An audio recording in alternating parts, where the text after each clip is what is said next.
ओम श्री सरस्वत्यै नमः। नमस्कारः।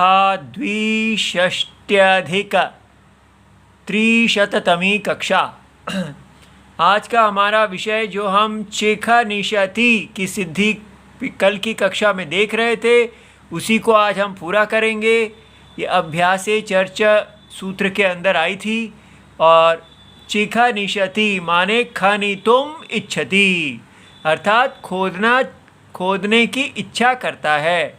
और ये खनु धातु है, इसमें ऊ जो है ये उपदेशे अनुनासिक इत से इत हो गया था। फिर खन और खन को हमने सनंत कर दिया था। तो कैसे किया था? धातो हो कर्मणः समान कर्तृका इच्छायाम वा 317 जो है उससे हमने सन प्रत्यय किया था। तो वृत्ति बनी थी धातो हो इच्छायाम अर्थे वा सन प्रत्यय परश्च भवति।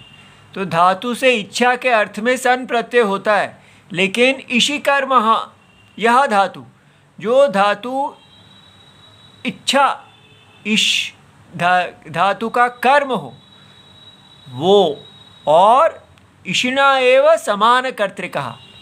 तो हमने देखा है खन जो है खनितुम इच्छति, तो इच्छा का जो कर्म है वो खनन है और इच्छा करने वाला और खनन करने वाला एक ही है।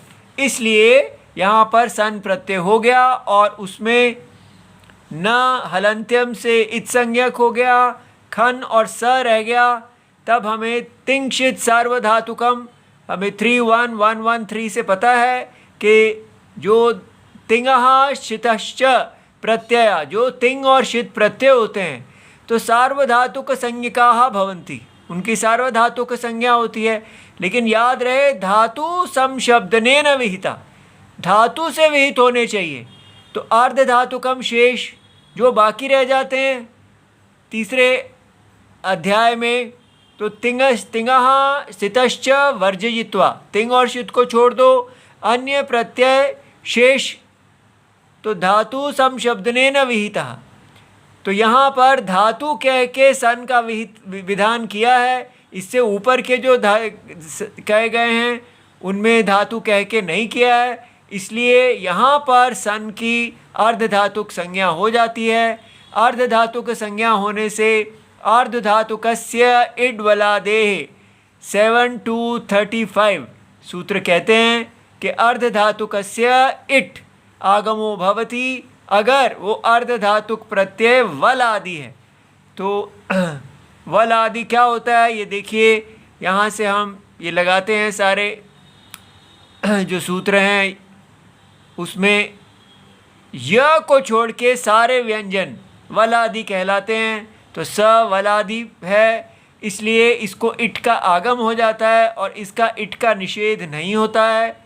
तो इसलिए उसके बाद ये इट हमें स के पहले लगाना चाहिए या बाद में लगाना चाहिए, क्योंकि ये आगम है। तो आगम के लिए आद्यंतौ टकितौ 146 वो कहते हैं कि आदि ही टित भवति। तो टित जो है वो आदि है और अंतः कित भवति, कृत आगम जो है वो अंत। तो अंत किसका? षष्ठी निर्दिष्टस्य।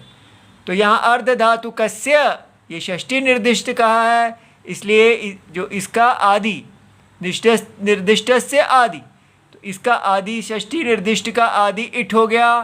तो यहाँ बन गया खन खन ई स इट आ गया। ये खन खन कैसे आया?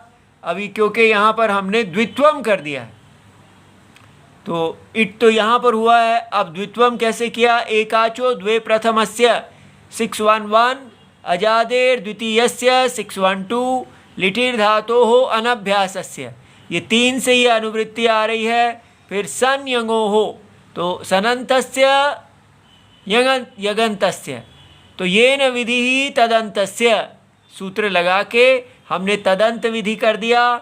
तो सन प्रत्यंतस्य और यंग प्रत्यंतस्य जो है धातो हो अनभ्यासस्य एकाचो द्वे, तो उसका जो धातु का एकाच है उसका, तो खन जो है वो एकाच ही है, उसमें अ स्वर है एकाच, तो खन का द्वित्वम द्वे हो गया, खन खन ई स बन गया। अब पूर्वोभ्यास, इसमें से जो पूर्व है तत्र प्रत्यासत्ते है, अर्थात जो अत्यंत समीप है, अस्मिन प्रकरणे ये द्वे विहिते, जो अभी दो इसी प्रकरण में अर्थात षष्ठी में पहले ये चौथा सूत्र है, इससे पहले जो द्वे कहे गए हैं, तयोः यह पूर्वः अव्ययः स अभ्यास संज्ञो भवति, तो दो में से पहले की अभ्यास संज्ञा हो जाती है, और फिर उसके बाद इसका न का लोप करना है। वो कैसे होता है? हलादि ही शेषः 7460, तो अभ्यासस्य अंगस्य, ये अनुवृत्ति आ रही है, तो अभ्यासस्य आदि ही, तो अभ्यास का जो आदि हल है शिष्यते वो तो बच जाता है, अनादि ही हल लुप्यते, तो इसलिए अ का आदि हल ख है और न बाद का है, तो न जो है वो उसका लोप हो गया। उसके बाद कुहोस चुहु 7462, उससे अभ्यासस्य अंगस्य अनुवृत्ति आई। अभ्यासस्य कवर्ग हकार योहो, जो अभ्यास का कवर्ग है और हकार है, तो क ख, तो ख जो है वो कवर्ग है, उसका चवर्ग आदेशो भवति, तो इसलिए क ख और च छ, तो इसलिए यहाँ पर छकार का आदेश हो जाएगा, तो ये बन जाएगा छ अ स नी स। उसके बाद अभ्यासे चर्च झलाम जश, अभ्यासे वर्तमानानां झलानां स्थाने चर आदेशो भवति, चकारात् जश्च, तो ये जो झल हैं ये होते हैं जो स्पृष्ट वर्ण है उनका चौथा स्तंभ, तीसरा, दूसरा, पहला और श श स ह, और ये जश जो है ये तीसरा, चर पहला, श श स, और ये हमने कल विस्तार में देखा था कक्षा नंबर 360 में कि कैसे ये विवार, संवार और अघोष होते हैं, पहले एक दो, और ये संवार, नाद और घोष हैं, इसलिए जो 4 और 3 हैं उनके स्थान में 3 हो जाता है और 2 और 1 के स्थान में 1 हो जाता है। ठीक है, तो इसलिए क्या होता है कि तो च छ के स्थान में च हो गया, तो बन गया च ख नी स।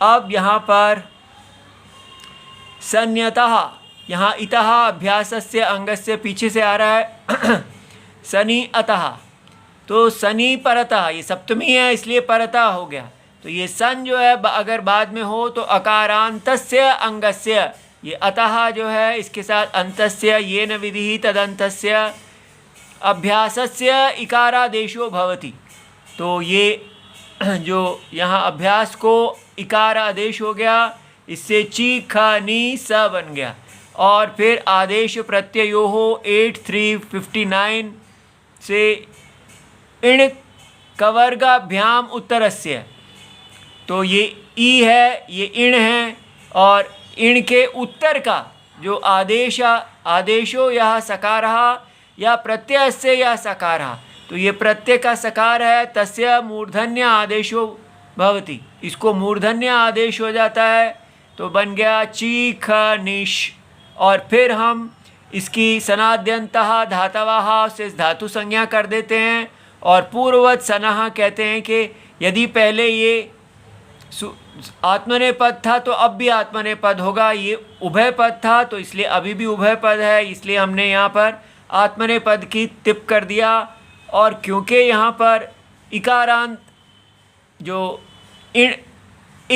इगंतस्य में गुण होता है, इगंत तो है ही नहीं, ये तो अकारांत है, इसलिए गुण नहीं होता है, और अतो गुणः से ये अ के स्थान में पूर्ववत जो है गुणादेश हो जाता है, तो इसलिए यह पूर्व पर यो स्थाने पूर्व रूपम एकादेशो भवति, तो पूर्व रूपम जो है वो अ ही है, तो चिख निशति इस प्रकार सिद्ध हो जाता है। इति सर्वं शिवम्।